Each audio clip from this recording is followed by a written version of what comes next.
Step 1. Cut the four corners, tape only. Step 2. Remove the cover and inspect.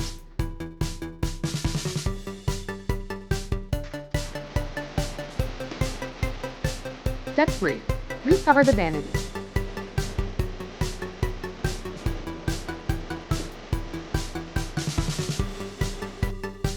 Step 4.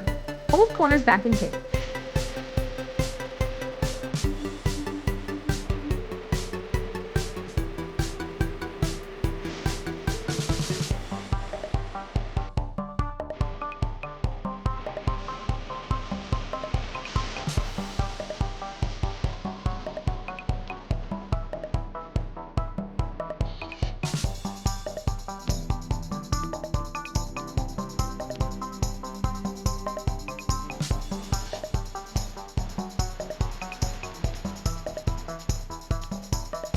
Step 5.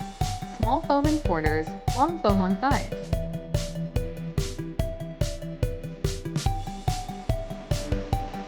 Step 6. Seal the top with tape.